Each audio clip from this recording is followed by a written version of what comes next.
Jack Leiter to start on Thursday. The Dodgers have called up and are starting Andy Pages and the outfield. Teams are starting to get impatient. Should we start getting impatient? That and a whole lot more with Fred Zinkie and I on the RotoWire Fantasy Baseball Podcast.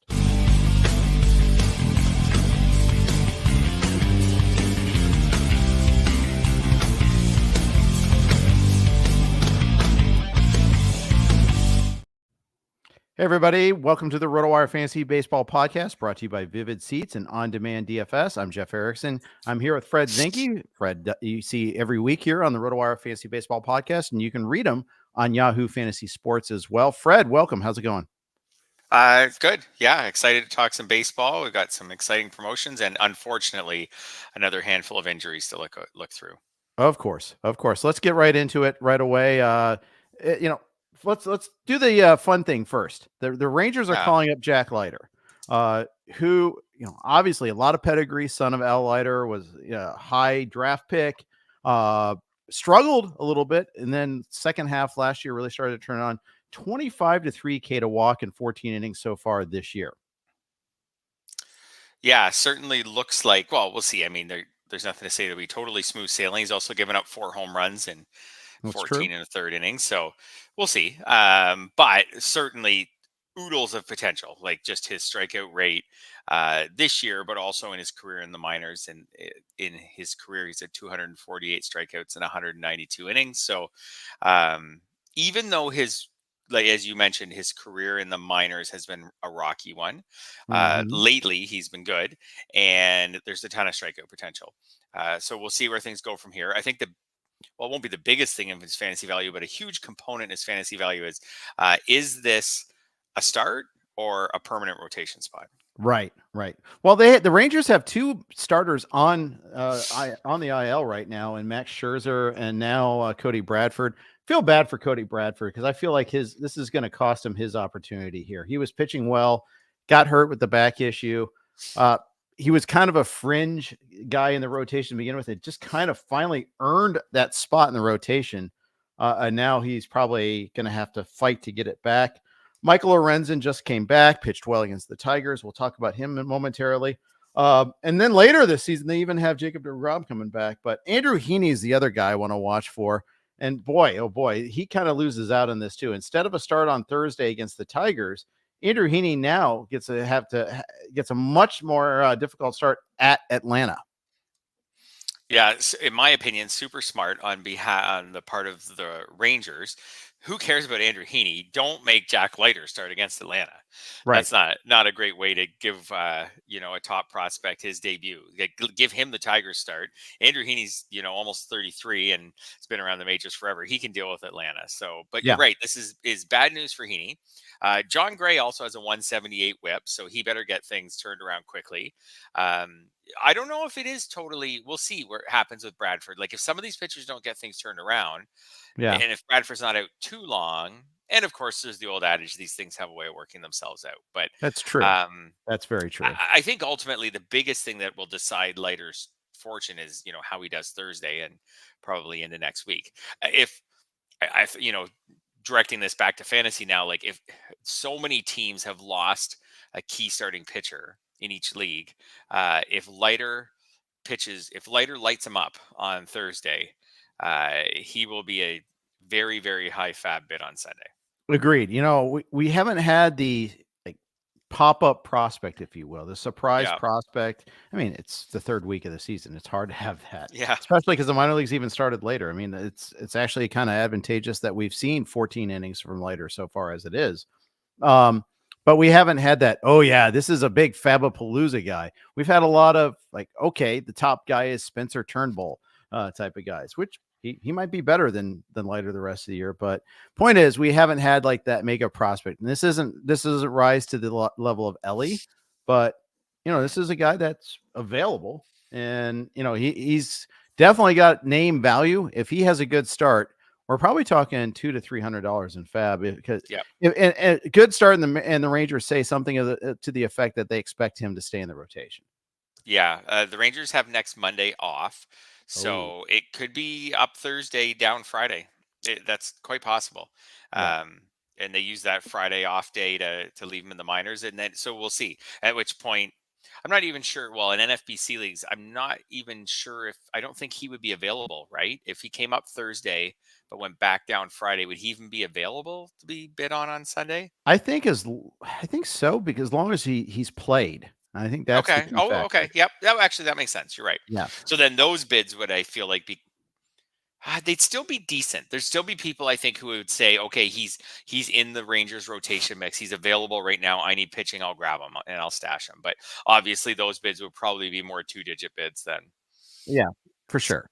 So 3-digit. this is definitely going to be a close watch here to see how this has happened here, how that plays out. But watching this start carefully, I think you're going to see, if Leiter pitches well, you're going to see it. Now, the thing is, the Tigers is a pretty good landing spot for him too. And you're right about that it's wise of the Rangers to give him that instead of the Braves as your first start. I like that aspect of it there too. Next prospect that got the call, Dodgers Andy Pages, had a massive spring training. He's a prospect of he's a known prospect. So this is another guy that we're kind of looking at as someone we're kind of excited about. And the Dodgers, they kind of have a need. Chris Taylor, I think, is 1 for 31, 1 for 33, something of that nature. I wouldn't be surprised if Pages starts to play a lot more. Chris Taylor is 1 for 33. I was right. 17 strikeouts and 39 plate appearances. Yeah. So, I mean, he might turn around to some degree, but it certainly looks like maybe we're getting near the end of the line for Chris Taylor. So 33, he should be able to, he shouldn't be completely done, but although he hasn't been great the last few seasons. Yeah, as you say, for Pages, this could be he could be up for a long time. I don't know. No one seemed to see this one coming, but as you mentioned, when you look at the Dodgers lineup, although let's be honest, no matter how Chris Taylor's playing, the Dodgers lineup is really, really good. Yeah. They worked in James Outman last year. They could be Pages this year. And here's the thing about the Dodgers, and this is the takeaway though too. Is not only are they rich, but they're smart. It's not like they're getting early draft picks. They can't trade up to get an early draft pick or anything like that. They're making some smart signings and they're drafting well and developing well. That's right. Yep, they're doing you're right, all the things. Notable, Pages tonight started in center field against the left-hander. So that gives them an option. Obviously, Outman starts in center field against right-handers. The previous night, Enrique Hernandez started in center field against the left-hander. But maybe this is a sign that maybe they're thinking that they don't really want Hernandez in center field. Correct. Pages gives them a chance to have him in center. That allows Hernandez to play second as he did tonight, or he could play a corner spot. Chris Taylor did start tonight against the lefty. Anyways, the Dodgers do have, I've always thought the last couple of years, Dodgers have a really cool lineup where they have they're about 5 studs. Now, I guess with Teoscar, 6 studs in the top of the lineup. And then they have the ability to go, heavy lefties in the bottom of the lineup against a right-handed starter or heavy righties against the left-handed starter. Right. So it's almost like they planned it. Yeah, it's almost like that. It's almost like they do some thinking in advance. It's smart teams crazy. do smart things. So, anyways, going back to Pages and his skill set, since I'm sure that's something people will be really interested in. So last year, he actually only played 34 games in the minors last year. Was fine, nothing special. He had 907 OPS, so pretty good. Only hit 3 home runs in those 34 games. The year before, he did play 132 games in Double-A and hit 26 homers, but with a 236 average. So he hadn't really been a high average hitter until this year. In the 15 games so far this year, he was hitting 371. That's pretty good. But outside of that, for example, his career minor league average is 262. Right. Now, I always temper that a little bit with players who hit the minors at a pretty young age. And that's the case with Pages. So he's Cuban. He was in the minors before, when he was still a teenager. 2018, he started in the minors. He's a 2000 birth date, so he was just 18 years old. So obviously, it's hard to penalize someone and say, he didn't hit for average in the minors as an 18-year-old. So I think we have to take some of that with a grain of salt. But what we're really looking at here is someone with the speed to steal a handful of bases, and that's it. But more of a power hitter. Right. And not an extreme power hitter, but a power hitter. Yeah. Pages tore a labrum in his shoulder last year. That's why he's limited to 34 games. But yeah, I'm call me interested in him, and when Jason Hayward comes back, that could create some roster tension, something to watch out for just a little bit. Yeah, I think the big thing with his value between now and Sunday will be, does he start against righties? So, right. Tonight against the lefty, but tomorrow they're facing a right-hander. And then on the weekend, they're facing two right-handers in the 3 games. So I think that'll be those three out of 4 righties over their 4 games the rest of the week after today. So I think that's what will drive his value. If he only starts maybe one of those games, then maybe there's not much. It doesn't seem like there's much there. Maybe he's a speculative or he's a waterfall type cheap bid. But if he starts all those games, then we're on to something. Yeah, 100% available in the main event. Both Leiter and Pages. And the next guy we're going to talk about, the Mariners just called up Jonatan Clase, a speed guy, extreme speed guy, as a matter of fact. Last year, 78 stolen bases in the minors between high A and double A. He started off well at AAA this year and at AAA Tacoma for the Mariners. With Dominic Canzone on the IL, Clase gets a chance, and they've said that he's going to receive regular playing time. Now, is that going to be something that when Canzone comes back, he gets sent down, or is Clase up to stay? Again, like we're talking about with Leiter, it probably matters, how he hits. I think the Mariners are a team that's clearly looking for an offensive spark. Like their offense has been pretty bad to start the season. So you take a team that's been struggling to score runs to start the season. And Jeff, trivia question, where are the Mariners going this weekend? They are going to Coors Field, Fred. They're going to Coors Field, where offensive dreams, I was going to say come to die, but no, the opposite of that, where opposite dreams come to be real, offensive dreams come to be realized. So nailed it. Yeah, not really. The Mariners are 25th in the majors this year in OPS, 627. It's hard to believe that there's 5 teams with a lower OPS than that, but a lot of those 5 teams are the real dregs of baseball. The difference between the teams below them, most of the teams below them, and the Mariners is the Mariners have playoff aspirations. So you've got a team here that isn't hitting. Julio Rodriguez, being the well-documented case of someone who isn't hitting. But there's a lot of other players around that lineup. Mitch Garver's off to a really slow start, and Luke Raley they picked up in the offseason. He hasn't done anything yet. So there's they're probably a team that's looking for a spark. So Clase is going to play. Could he hit leadoff?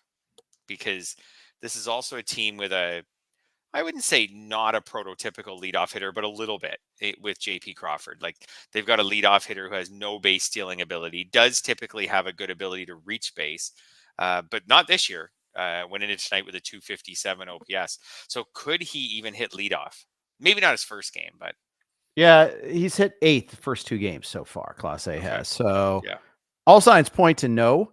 But you're right. Crawford, could he hit leadoff later? I don't know. Crawford's drawing walks. He's just hitting 162. That tends to hurt your OPS. That's the problem. Yeah, I'm told he's yet another Mariner that's not hitting. It's really just Haniger is hitting right now, and ... That's it. I'm looking at the lineup right now. Yeek. And Rojas is hitting actually, but he's batting 9th. So Mariners do need to get fired up. Crummy lineup. So this is a shame.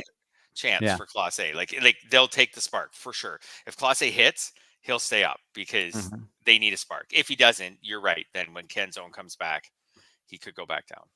Yeah, it's a shame we don't get this weekend to bid on Clase again. So we miss out on a Coors Field series against those Rockies pitchers who are now probably going to be missing Kyle Freeland. Did you see that with Kyle Freeland yesterday? No, I did. They ran out of position players through their various subs, extra inning game. So Freeland comes in the pinch run. He's on third base. There's a wild pitch, and he hurts his shoulder, non-throwing shoulder, with a head first slide. Not amazing. Great. It's so Rockies. Classic Rockies. And then, not to kick him, man, when he's down, but if you lose a starting pitcher with a 13.21 ERA when he's pinch running, have you really lost anything? Yeah, it's a tree fall in the forest question. Yeah. Yep, absolutely. Does it make a sound? Yeah. Maybe probably the worst starter in baseball so far this season. As far as his actual results, 4 starts, 3 losses, 13.21 ERA. And his worst starts have been on the road. I was about to say also with the Rockies, they haven't been at home that much this year. Their pitching has been abysmal overall. I think they're last in the majors in in ERA by a wide margin. I know they were a few days ago, and we can't even really blame Coors. They've been at Coors for a few games, but not most of their games. Yeah. So we have injuries to players that do matter. Yeah. And we're going to get that in a second here. But first, quick note from our friends over at Vivid Seats. Finally, baseball is back. This MLB season, knock it out of the park with Vivid Seats and score great tickets to the biggest games of the year. Every fastball, every home run, every eye-popping play of your favorite team live and in person. Plus, with Vivid Seats rewards, you earn rewards with every single purchase. Just buy 10 tickets, then cash in your credit toward your free 11th ticket. Talk about an easy win. And here's a pro reward tip. When buying tickets for your whole group, split the bill and make progress toward your free 11th ticket even faster. From behind the dugout to the upper deck, Vivid Seats has great tickets for all the 2024 games that matter to you. Just visit vividseats.com or download the app today. Vivid Seats. Experience it live. See vividseats.com/rewards for terms and conditions. All right. Ozzie Albies went on the IL today. Christian Yelich went on the IL today. It just keeps on coming, and it does every year. I mean, I still don't think this is like extenuating, like weird year, but hitters do get hurt too. We saw a lot of late moves too this week, Monday and Tuesday moves. Let's start with Ozzie Albies. He got hurt, got hit by a pitch in the toe. He's got a broken toe, great toe, I believe that was the phrase, which is kind of weird. I never heard it described as a great toe. I have heard that before. I do find it weird too. Instead of saying your big toe. Yeah. Yep. Yeah. Well, it's better than big. It's bigger than big. It's a great toe. So expected to miss, it sounds like 3 to 4 weeks. A bit of a win for Michael Harris because he'll get to hit higher in the lineup while Albies is out. Yeah. And I think I haven't. So my first reaction to this was more the Michael Harris piece, but the Braves lineup is so good that I'll take a little bit of interest, at least, in whomever is going to replace him in this lineup. Looks like Luis Guillorme. Guillorme. He is a Norme. He is Guillorme. I don't know if I can get that into him now. No. I tried to go down a path of getting excited. Well, you know what? I don't know. No, I won't. I can't get into him. 724 career at bats, 5 homers, 4 steals. I can't get into him. He's hit 261 in his career. He won't hurt your batting average. That's the best I could say. NL only, absolutely. Sign me up. Yeah, I don't think I can do it. Maybe counting stats in an Orlando Arcia sort of way. That hey, it's still the Braves lineup. Although it's now the Braves lineup is missing both Albies and Sean Murphy. Travis d'Arnaud hasn't been special. Chadwick Trump was the catcher tonight, went 2 for 4, 2 RBI. Of course he did. Arcia hit his first homer of the year, so he's picking up the slack. Arcia has 1 more homer than Ronald Acuna now. Acuna, by the way, nailed a ball just barely fouled in the 9th inning tonight. Would have been a home run, but I feel like he's close to getting there. The on base is there now with Acuna. He's running, just hasn't had the home run power yet. Yeah, I mean, Acuna hasn't been say what we thought he might be, but if you have someone who's leads the majors, tied albeit, but leads the majors in steals and is helping your batting average, and let's see, ranks top 5 in runs scored, that's still pretty good. So we'll just wait for the power to come around because it's going to. Right. Anyways, back to Albies, and I wanted to mention with Yelich, like you talked about with injuries. There was the hysteria about pitcher injuries in the first few days of the season. And but we all kept telling ourselves, this happens every year, calm down. This happens every year, calm down. And it does. And sure enough, there have continued to be pitcher injuries, but really since the horrific Strider Bieber day, which was not, which I guess was about a week and a half ago now. Since then, there's been a trickle of pitcher injuries, and the ones that we've seen are more moderate. Framber Valdez seems more moderate right now. Like you say, like Cody Bradford, we already mentioned someone like that who has a couple good starts and gets hurt. Tyler Wells went on the IL today. They haven't been these awful pitcher injuries to, long-term injuries to key players. And now we've seen a few hitters go down, and it is a reminder. Like I think at the beginning there was this kind of, like I say, this kind of hysteria at the beginning of like, oh my gosh, we've made a mistake. We shouldn't be drafting pitchers early. They're all going to get hurt. We should have just started your draft with 6 hitters. They'll all be fine. And now it's like, okay, well, no, they won't be totally fine either. If you go back and look now, guys like Royce Lewis have gone down. Now Albies, they'll all be back, but they're all going to miss a month, 2 months, depends who it is. Josh Young already went down, Yelich. So, I mean, I think if we went back and if you did it mathematically right now, I think there's hitter injuries, there's pitcher injuries. The Strider one just stands out. Strider and Cole, right off the top. Yeah, although Cole was hurt like before opening day. Yeah, but early drafts still that matters. Early drafts for sure.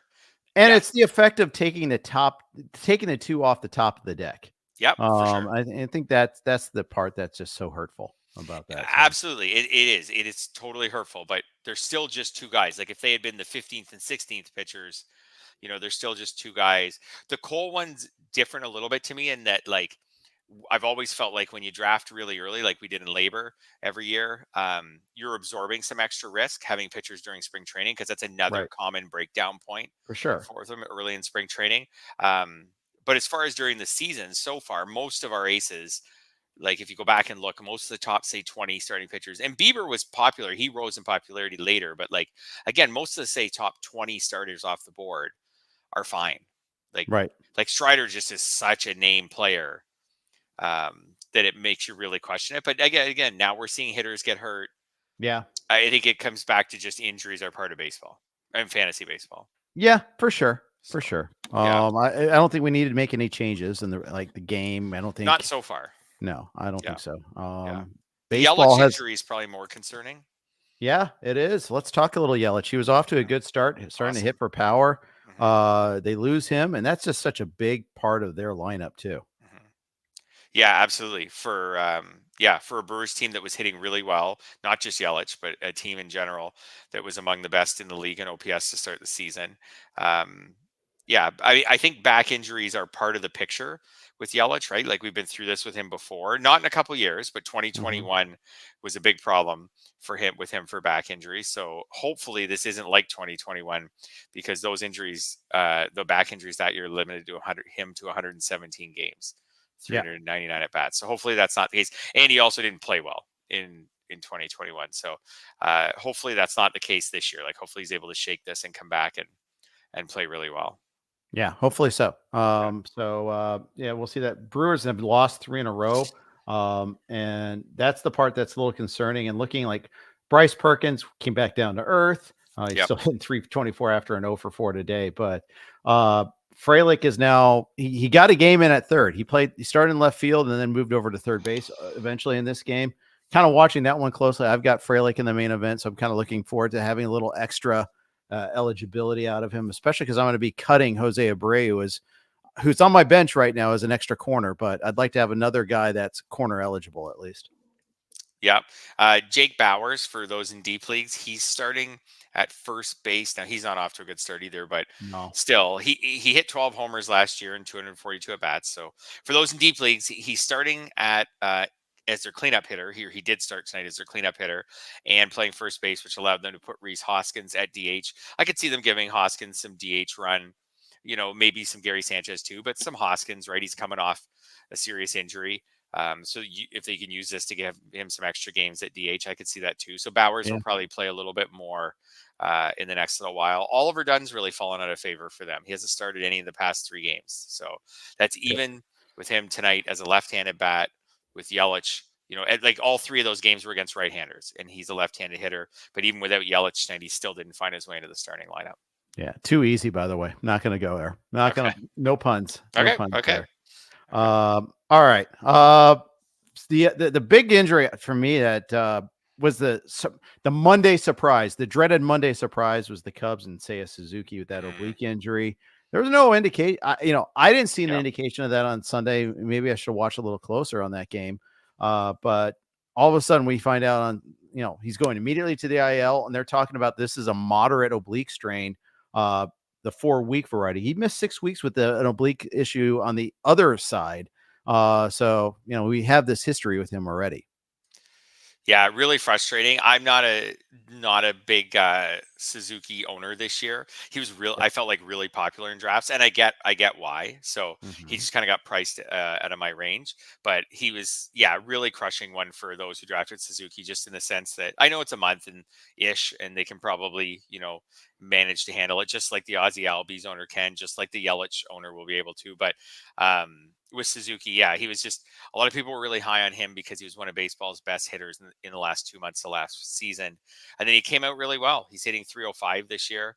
Had already hit 3 home runs, hadn't stole a base yet, but that's not really his thing. I think you just feel like he'll plot his way to 5 or 10 steals, but was off to a great start. So that's a pretty crushing one.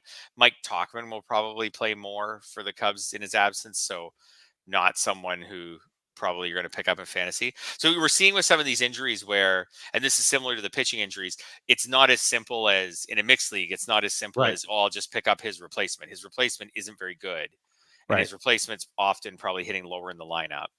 Exactly. And it could be Canario getting some playing time there too. So it might not even be a full-time guy. And that happens a lot too. Yep. You replace the injured guy with multiple things, multiple players there.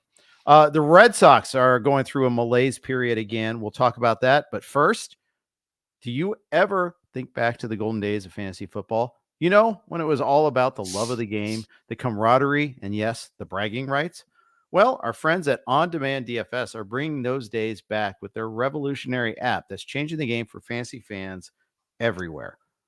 Gone are the days of confusing entry fees, playing against unknown masses, or juggling multiple apps to trash talk with your league mates. On Demand DFS is here to streamline your fantasy football experience, making it more about strategy, fun, and most importantly, the community. With On Demand DFS, you can create a contest in seconds. Invite your friends, and you're off to the races. No entry fees, no gimmicks, just pure fantasy football bliss. And here's the kicker. You're not limited to current season players. Imagine crafting your dream lineup from over 5,000 NFL legends and today's stars using real Historica data to simulate the action. And for those who hate the wait, you'll love Turbo Mode. Contests wrap up in minutes, not hours, keeping the excitement going all week long. Download the On Demand DFS app now and get started with a 30-day free trial. Dive into a fantasy football experience that's rich in history, strategy, and most importantly, fun. It's time to create your legacy with the ultimate lineup of legends and live out your fantasy football dreams like never before. Also, we're on the Blue Wire Network. As always, we're thankful for that. Here are their ads. Okay, Fred, the Red Sox had a 2-6 homestand so far. They've had guys drop with injury. They got smoked by the Orioles. Today, they blew a lead and had guys get hurt against the Guardians. Just a tough time all around for the Red Sox. Today, Rafael Devers had his 3rd injury of the year. He missed time with shoulder problems earlier. Then he missed time. He didn't miss time, but he was at risk of missing time after having that awful collision in the outfield. And then today he left with knee soreness. So rough start for Devers. Yeah, absolutely. So if you have Devers in leagues where you could trade him, I was about to say, would you want to sell low on him? I think you would. It's just how low. You wouldn't sell very low, but it's how low. If you pick Devers, you're probably regretting it a little bit. Yeah, right? but it's not because you picked him. But you're regretting it because you've been unlucky, though, right? It's not like you said, "Oh, well, I made a terrible pick here." Oh, yeah. No, you're not regretting the process, right? That led to the pick, for sure. You're not like, "Oh, I'm such an idiot." How did I possibly think Rafael Devers would be good? And he might still be good, but we're partway through April. I know there's tons of season left, but we're partway through April. He hasn't done well yet, hitting 190. So he hasn't done well yet. He's got now multiple nagging injuries. Yeah. He could turn it around right away, but it seems unlikely, which kind of makes you think April may end up being a bit of a washout while he kind of gets past some of these nagging injuries. If you could go back to the second round of your draft, you probably just wouldn't take Devers. Like I said, it's not a process thing. It's not that you feel dumb or anything, but you probably regret it. So would you sell? And since I always think about trades, would you sell a little bit low on Devers? If people were being honest, they probably would, but maybe only around low. Yeah. I think I'd try. Yeah, I think that's right. Would you try to get him? Yes. Especially all these third basemen that are out, Fred. Yeah, I think I definitely would be trying to go after him right now. Jose Altuve. Would you trade Jose Altuve for him? No. Me neither. No. Bo Bichette. Yeah, you'd trade Bo Bichette for him, wouldn't you? Probably. Although to be honest, I don't really have Bichette. Start too. Yeah, I don't really have any Bichette because I was already lower than the crowd on him because I didn't believe he'd run. Sprint speed was his lack of stolen bases was supported by his lack of sprint speed. So I kind of did that there. Yeah, I mean, Ted says in the comments, I'd rather have Riley over Devers. Yeah, me too. But Riley went ahead of Devers. Riley. If you're gonna sell low on Devers, it's more. How about this one, O'Neill Cruz? What's O'Neill Cruz doing right now? Not much. I missed on him. Had some cool eye-popping plays at the beginning, but at this point, he's hitting 232. Sorry, going into tonight, he was hitting 232 with 3 homers and a steal. I think I might just wait on Devers. It was against a lefty. That's why I batted 7th. But 290, 260, 356 for O'Neill Cruz. Yeah. So, and I know it's not a 1-to-1 comparison because they're different positions, but yeah, I think that's about the range we're talking about. I think like the Altuve, Pete Alonso, I would trade him for. I loved Pete Alonso though in draft season. I'd rather have Alonso for sure. Yeah, that's what I mean, for sure. He's doing what we wanted Alonso to do so far, but moreover, he's healthy. Yeah. So that is a factor in this whole thing. Michael Harris, I might take Michael Harris over him right now. Oh, I would. I think so too. Hitting 290. Yep. Nothing special though, really. Cut 2 homers and a steal. Like, isn't doing that great or anything so far. But the Braves have played like no hot weather games in their home ballpark yet. Yeah. It's going to get better with the Braves. It's going to get a lot better. It's already for the Braves in general, though. It's actually already been really good. It just hasn't been like Acuna hitting homers. Right. The Braves, I think, lead the majors in OPS by a fairly wide margin. Here's an interesting. They haven't caught fire, and they're still ahead of everyone else. They're hitting 302 as a team. I like this question here. Devers for Lindor, hurt guy for a slumper. Who do you like? That's better? Where I think I take the slumper who has no known injury. Yeah, because Devers, I worry about lingering injuries. And of course, if Devers goes on the IL because of this, then totally of course you're going to lower that price by a couple of rounds because then you're knowing you're going to miss that time, and just time missed matters there a lot. Might be the best thing for him though. Just he's been playing through the shoulder. Yep. And it might be nice to get him a little bit of rest. That's a possibility. Look at it this way. Garrett Whitlock also got hurt in this game today. He left with an oblique issue. They're already down Pivetta. They're down Giolito for the year. Whew. It's not looking good there on that side for the Red Sox either.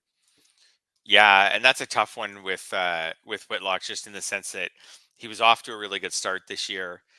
Even factoring in tonight's start, he still has an ERA under 2, 17-7 strikeout to walk. And that kind of went down tonight because he only got the 1 strikeout. So anyways, he was off to a really good start. And for fantasy owners, he was one of those good, late round picks that maybe was saving you from some early round picks who are struggling or early round picks who are injured. So losing him, I mean, if it's an oblique, he's almost certainly going on the IL. I haven't seen, because we were getting ready for the podcast, if he's been placed on the IL, he probably won't be till tomorrow, but he's probably going on the IL. And this rotation that everyone was talking about just a few days ago with Andrew Bailey as the pitching coach, and how they were going to be able to get something out of nothing. And they basically had 4 or 5 guys who were all supposed to be number 3 or 4 starters, but they were all pitching 1s and 2s. You take Whitlock out, now it's Brian Bayo, Cutter Crawford, Tanner Houck. Okay, there's 3 interesting guys. Cooper, Criswell, and I'm not sure who the 5th starter will be.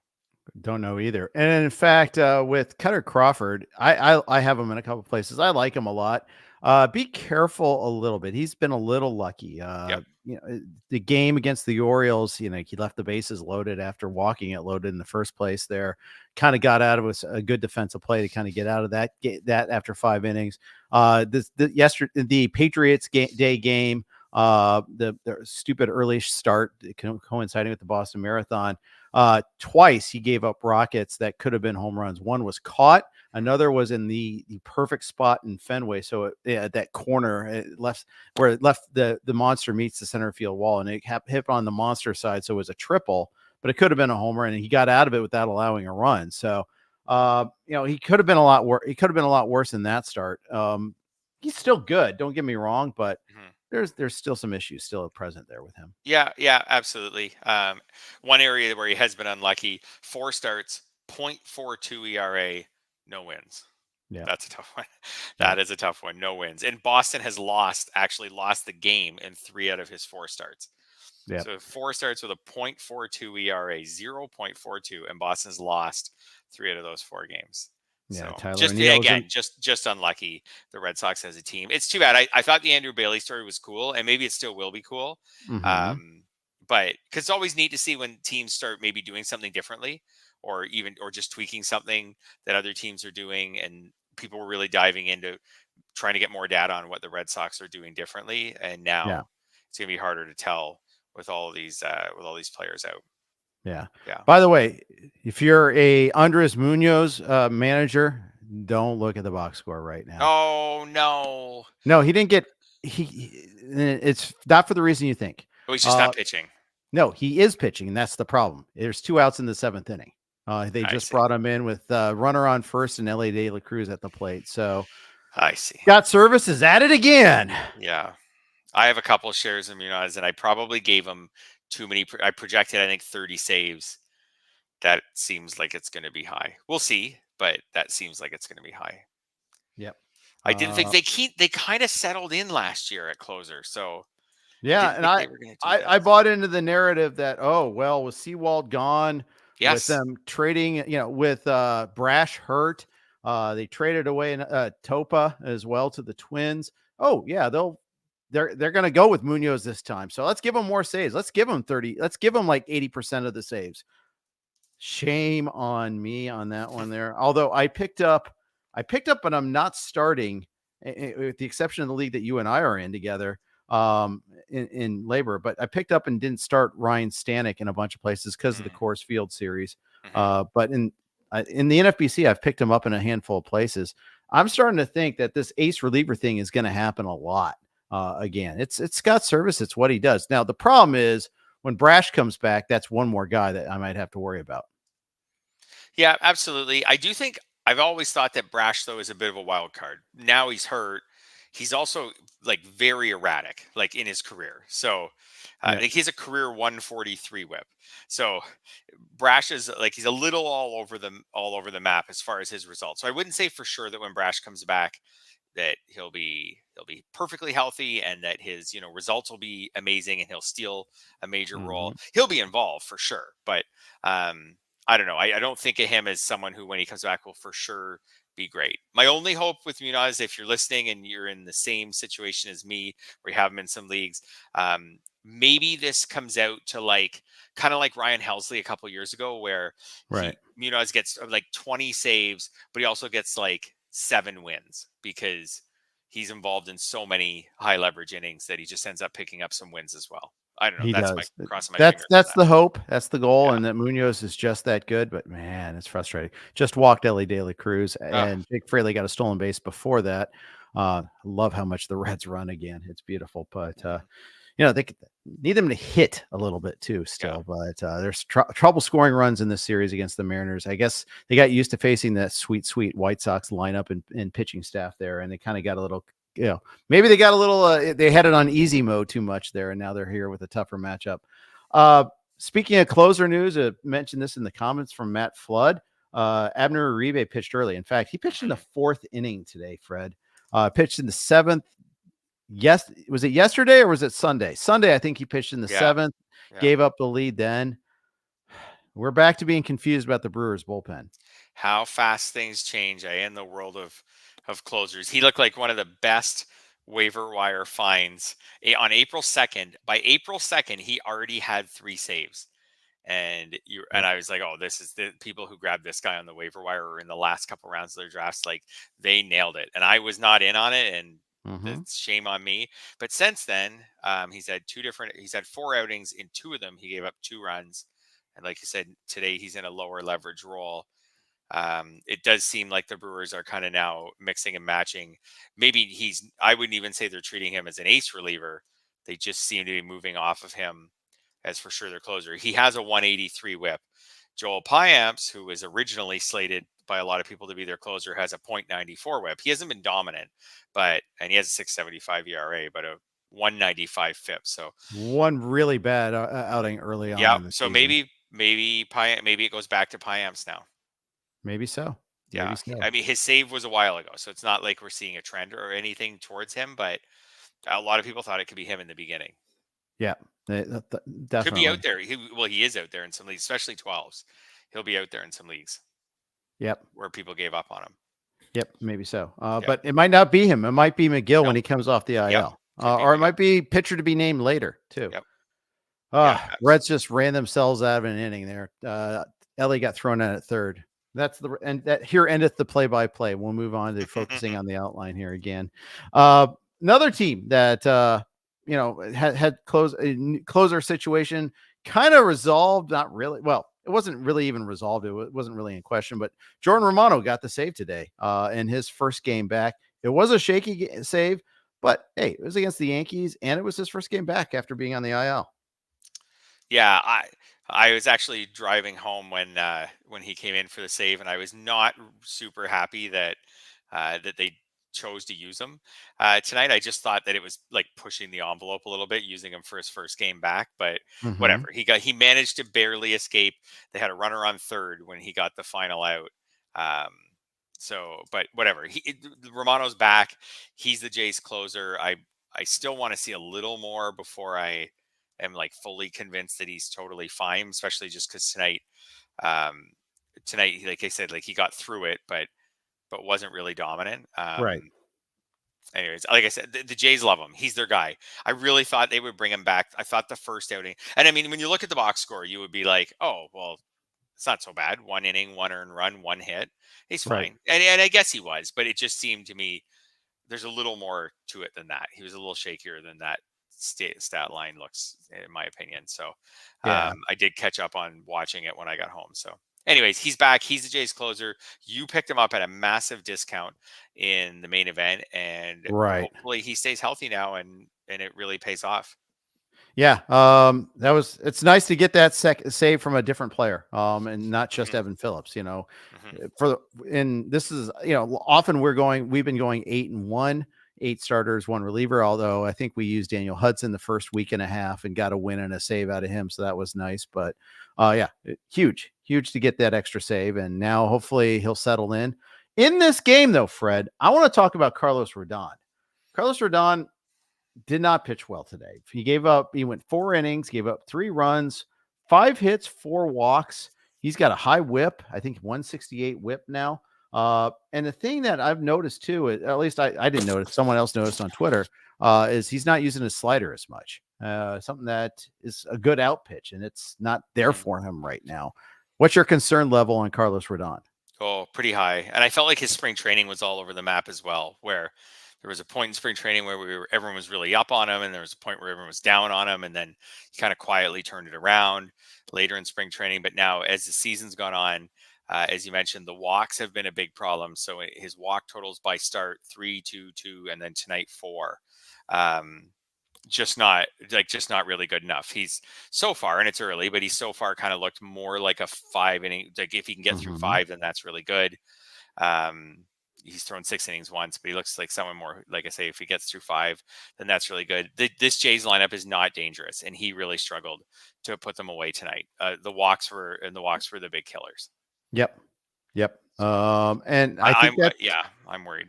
I think it's command issue, and the fact that he's probably not going with one of his out pitches right now. And that is a concern. I got to find the exact number of sliders that he went to, but I'm pretty sure it's less than it's been in the past. So something to watch there in terms of pitch usage. Check out, make sure to check out Nick Pollock from Pitcher List's breakdown tonight. I'm sure that'll be high on his list of priorities to talk about there. Next week, Rodon is a 2-start pitcher. And if you were thinking of benching him, his first start's at home against the A's, and his second start's at the Brewers. So at the Brewers is a little tricky, but the first start I feel like is so good that you probably got to roll him out there. Yeah. And although he hasn't been good, like he hasn't just totally destroyed you. Like 168 whip is a big problem. 366 ERA is not. So I think just the A's start is such a nice matchup that you've got to start him next week. Yep. You'll still get about, an 8 or 10 strikeouts. Yeah, probably so. Yeah. Let's talk about the Marlins. Why not, Fred? lots of stuff to talk about. We'll start with tonight, but then I want to talk about Max Meyer though too. Ryan Weathers, really good start today, following on the heels of a really good start by Edward Cabrera, although he didn't go very deep in that game. But 10 Ks for Ryan Weathers today. He's had a couple of good ones in a row now. Yep. He has, for those of us who hung on to him. I think I still have him in our Labor League, just because with the IL slots, it's hard to even sometimes to drop someone. Like unless you're really, really up for the cause, sometimes they just end up staying on your bench. So, yeah, this start obviously really impressive. So 6 innings, 2 runs, but 10 strikeouts to 1 walk. His last start was good on the surface, like it was 5 shutout innings, but 1 strikeout. And 3 walks. So it was at Yankee Stadium though, so a little tougher. Tonight was at home to the Giants, but yeah, so we're starting to see, I don't know, Weathers was like turning some heads in spring training, then got off to, really when you go back and look, like his first start was pretty bad, 4 innings, 3 runs, but then the second start was 5 innings, 1 earned, 3 total, but 1 earned run, only 3 hits. So his last 3 starts have all been decent. Now he's got a 2.70 ERA and a 1.35 WHIP. Yeah. And it probably is sitting on waivers in some 12s. Right. I would guess. I don't play a lot of 12s, so that's why I kind of said it was a bit of a question, but because I mostly play 15s, but I bet he's sitting on waivers at a few 12s, and maybe even maybe the odd 15 where someone gave up on him. Maybe more last Sunday he was available. Looking at the Marlins rotation, Luzardo's not going anywhere. No. Braxton Garrett's coming back soon, although he's going through a dead arm period. Yeah, so that might delay him a bit. Yeah, there was like conflicting reports. It's like he's coming back soon. He's going through a dead arm period. Well, which is it? Yeah, it's kind of confusing. But they just sent down Max Meyer, who he threw 17 innings. We're getting into workload management right now. I call BS on this one here.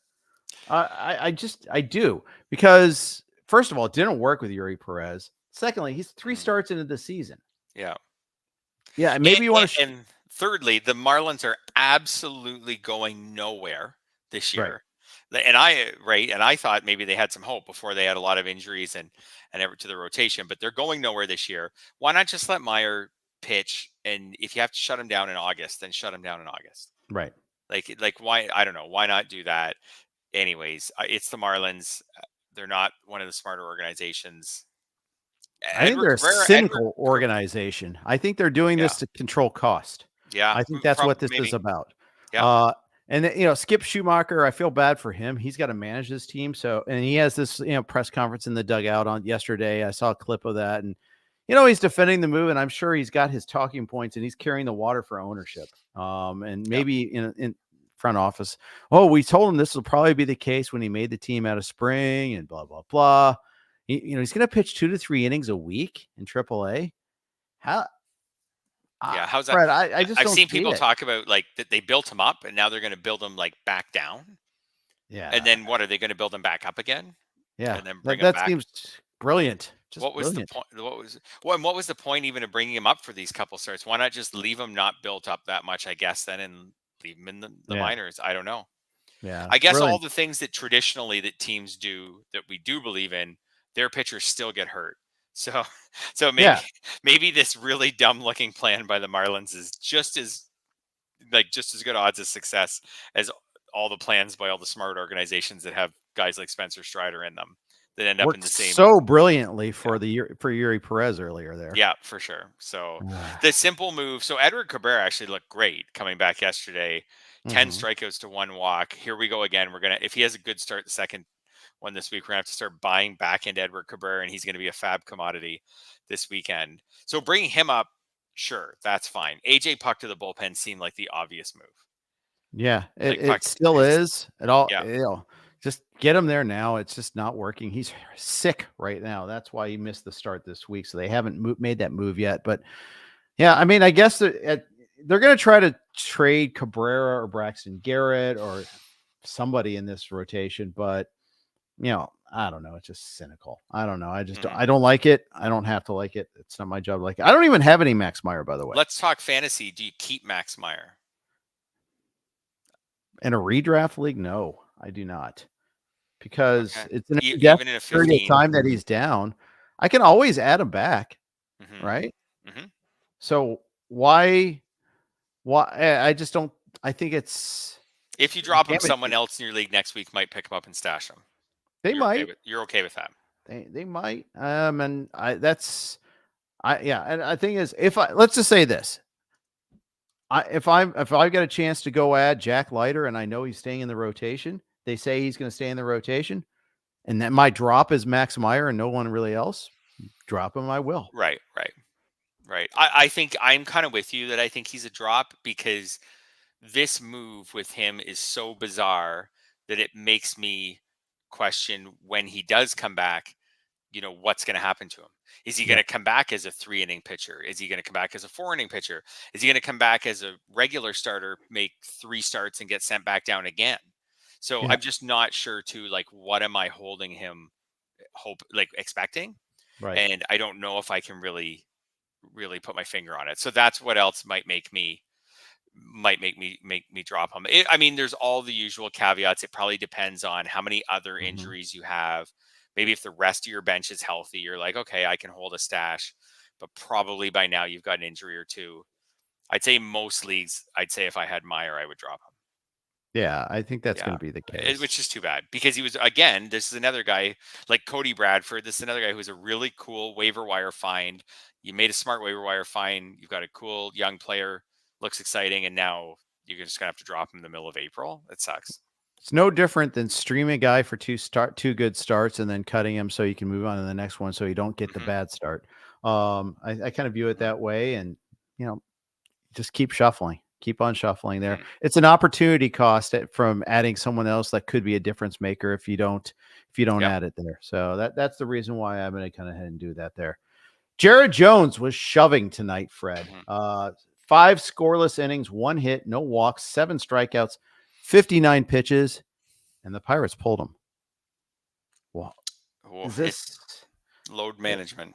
Is this load management gone to an extreme? Yeah, or is 59 pitches. This is load management. It's early in trying to figure out what happened tonight, but from what I've seen so far, I know some people will be listening to this tomorrow and be like, "You idiot, Fred! They already said this." But as of when we started recording, there hadn't been much said. But it seems like the early word is it is a bit of load management. Hey, at least we just got all over the Marlins. At least they're load managing with him in the majors. Yes. He actually did, he was qualified for win, did leave with a lead. Yay. It would help if they scored more than 1 run while he was out there, I suppose. Yeah. That's part of it there. Nice. But yeah. But anyways, he still looks great. You're still rolling him out for every start. I mean, even with the low pitch count, and he got you 7 strikeouts. Yeah. 1 base runner. So he still was super valuable this week. It's frustrating that he didn't throw another inning or 2. Maybe could have got it, or another inning at least, I guess. Maybe 2 at 59 pitches, depending on how the 6th inning went. He maybe could have come out for the 7th. He did in his last start. So anyways, this will be a thing that will be annoying with Jones all season. But if he keeps pitching like this, you'll deal with that annoyance. Even if the win total ends up being a little low because of it, the strikeouts, the ratio is really good. Yeah. This is different than Jordan Hicks, in my opinion. Hicks, first of all, was at 86 pitches after his 5 innings of work. He is a converted reliever with an arm injury history. So I think that is a little bit different there. But and 3 times through the order thing is real. I mean, we hate it.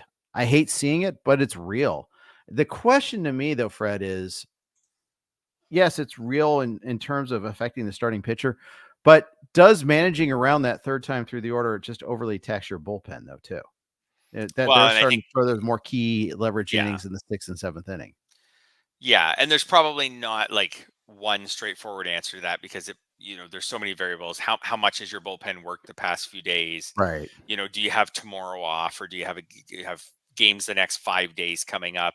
I've seen those, and I'm sure you have too when you're watching the Reds, where you're like, hey, get this guy out of here. We've got a day off tomorrow. Let's use 5 relievers today. Right. And try to grind out a win here today. So there's so many variables to that. But you're right. 3rd time through the order is a thing, even though a lot of us in fantasy or in real baseball like to pretend it's not when we want our own pitcher left in.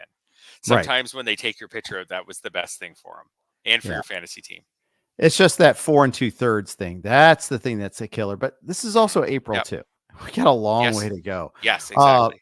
And he can't have, and he this is a pitcher who can't throw like 190 innings this year. So 180 innings this year. So, and he's already had a 7-inning start and a 6-inning start. Yep. That's right. Yeah. That's right. Moreover, a lot of people are talking about with the weather heats up, the ball's going to start flying out. But when the weather heats up, some pitchers do better. The Phillies broadcasters were talking that way about Aaron Nola yesterday.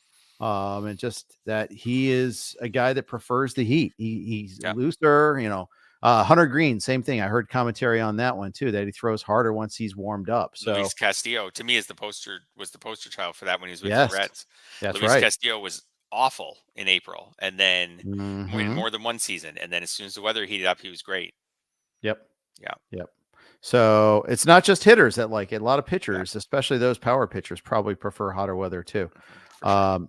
It's something that something to watch for a little bit on both sides as far as that goes. I want to kind of hit one other thing before we get out of here. And that was talking a little bit about you brought up Seth Lugo. And do you care that Seth Lugo doesn't strike anyone out? He threw a gem yesterday against the White Sox, who are the White Sox. Let's keep that in mind. We're grading on an extreme curve here. They're just so bad, Fred.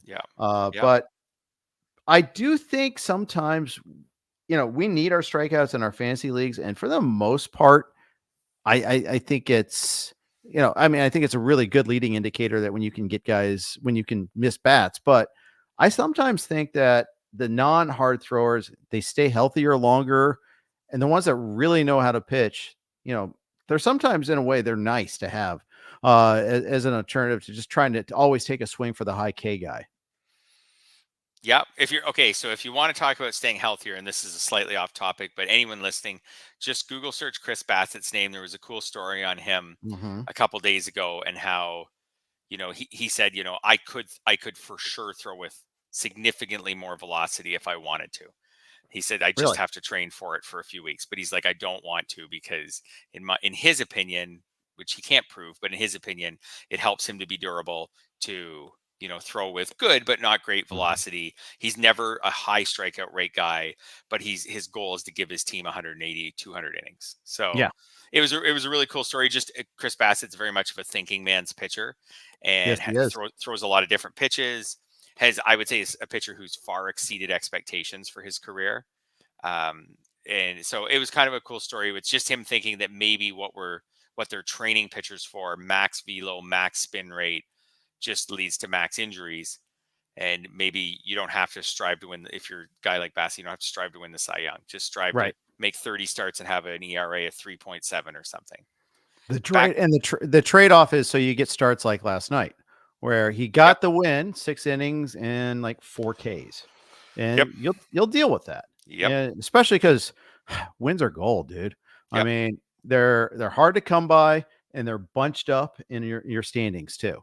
I'll take that trade-off every day. I don't want to have a squad full of Chris Bassett's. I need some Ks from some of these guys. But Michaelis used to be kind of that way, but he's kind of a little bit worse now. Yeah, and actual major league teams need the same thing. They can't win the World Series with a rotation of Chris Bassett's, but it's nice. It's actually fine to have. It would be amazing to have 2 or 3 of them with an ace. With an ace or 2. So anyways, jumping back to Seth Lugo, I'm not fully sold on Lugo yet. He's made 2 of his 4 starts against the White Sox. Obviously, that's been well discussed how putrid their lineup's been, partially injury related, partially the lineup they brought into the season was putrid. His first start of the season was against a Twins team that is also bottom 5 in the majors in OPS. Like, they've really underachieved this year. He did have a quality start against the Astros. It wasn't quite as good though, 9 base runners in 6 innings, but Lugo, 13 strikeouts in 25 innings, 13 to 6 strikeout to walk. He's going to face tougher opponents, and if the strikeout to walk doesn't improve, like, obviously we know Lugo's not going to hold a 105 ERA, but I don't know. I don't think this is sell high time on Lugo, because I just don't think in a trading league you can even really get much for him. But if I had Lugo, I don't think in my mind I would be like, oh, this guy, like, I've really hit on something here. I think on the high end, he's Chris Bassett. Yeah. And I don't think he's even that. necessarily by the time we're all said and done. Maybe I'm not giving enough credit. He's pretty solid like last year in the Padres rotation. 350, Lugo, Michael King, two guys I kind of targeted in the mid-tier guys. I kind of liked them. Crawford range and all that. Yeah. I just, I like that. And the thing is, like, Lugo isn't going to walk anybody, and I'll take that. That's you give up a few strikeouts, but you also don't give up walks, and that's fine. I'll do that. Michael King, who, like as you just mentioned, he has walked a lot of bodies so far this year, and also I know 4 homers in his last start. So that was a poor target, as it turns out. So far, we'll see. He's also again, early schedules are so big. Like, he's also faced the Dodgers twice. One was the relief appearance when they were in Korea, but right. That's part of his stat line. And in that game, he gave up 3 runs in 3 1/3. So he got a win for his efforts too. So he did. But as far as ratios go, like 2 of his 4 outings have been against the Dodgers. That's a top 2 or 3 offense in baseball. So we'll see. Again, the early seasons, and maybe our bigger point from this Lugo conversation is like early season schedules. Like, you need to look at them, especially if you're doing trading, or free agents or whatever. But you need to look at these early season schedules, because Lugo's is going to get harder, and Michael King's, for example, is probably going to get easier. Yep. That's right. That's absolutely right. Yeah. By the way, Astros, another loss today. They are down to 6-13. Panic time in Houston? I think no, because this is such a veteran team. Mm-hmm. What do you think? I just think this. I'm just trying to be provocative. No. Yeah, I think it's no. How about this? Panic time on Josh Hader? If we want to talk fantasy. That was pretty ugly yesterday. No, because he's lost it and gotten it back before. He has. So. He has, but he's never lost it like right out of the gate like this. Like, the year he lost it was so weird, where he had put together like 3.5 great months and then lost it and then got it back. That was that year. His wife had a difficult childbirth, if I recall, and he got traded to San Diego when he didn't want to get traded. So I'm willing to give him a little bit of grace as far as that goes. I think, jumping back to the Astros in general, top 5 in baseball in OPS. They've just been a little bit unlucky, had some poor timing on some things. The pitching hasn't gone as well as they had hoped, but overall the team's actually hit fine. Mm-hmm. They've just had like the Hunter Brown pitching disaster. He was fine tonight, by the way. Yeah, it wasn't for great, but Framber injury, but they'll have Verlander coming back. Framber's not supposed to be out forever. Even guys like Brian Abreu is off to a slow start this year. Like, he's a really big piece in their bullpen. Like, we're talking like 100 strikeout reliever. There's not a lot of those in baseball, and them having found Ronel Blanco, we'll see where it goes from here. But if he's just solid the rest of the way, he doesn't have to be like, no hitter style Ronel Blanco. If he's just solid the rest of the way, I think the Astros are going to be fine. But I think it's just more of an annoying start, and it's actually too bad that no one else in their division has been able to take advantage of it and start to pull away from them. The Astros could have one good week and be in first place. Right. Well, and Rangers, they lost today. That's right. Angels blew a lead today. Yep. And not that they were counting them. And the Mariners haven't been hitting, although they're up again 3-1 against the Reds tonight, going into the 9th on this one here. So the Astros, they're second last in the American League, but they're also only 3.5 out of first. Like, if the Rangers could have put together instead of 9-9 right now, if they had a dozen wins or something, like, they could get a little breathing room on them. But no one's been able to do that. I think the Astros, I know, I still think they'll win the division. I think you're probably right about that. Yeah. Ryan Stanek on the mound to try to get the save. We'll see what happens with that, but you'll have to. Here goes all my fab in my Muñoz leagues if he's still available. He might not even be available by now. Yep. Well, good luck. I didn't want to believe it. Yeah, I did add him in a bunch of places. A couple of leagues I added him, it was unopposed. It was interesting. Yeah. I didn't have it on my radar. I bid on Kirby Yates aggressively where I could. James MacArthur, I bid on aggressively in one league, but I did not. Maybe it was because I have multiple Muñoz shares. I didn't want to believe that Ryan Stanek was worth bidding on, but I don't have any shares. Yeah. So my thing too was I bid on Yates first, but got outbid on Yates. So Stanek was usually my second choice, and then MacArthur wasn't available in the leagues where I was bidding. And Hoffman was my third choice. Jeff Hoffman was my third choice. I'm not sure that was a great bid too. So we'll see about that. But that's why we keep on throwing things at the wall, and hopefully one of them sticks. And that Stanek was definitely that for us. So All right, that's going to wrap up today's pod. Big thanks to everybody joining in the live stream and joining us in the chat. Thanks to our sponsors. Appreciate Vivid Seats as well as On Demand DFS. Appreciate both of them for sponsoring us here. And I appreciate you, Fred. Thanks for joining me today. This was fun. We'll do it again next week. All right, take care, everybody.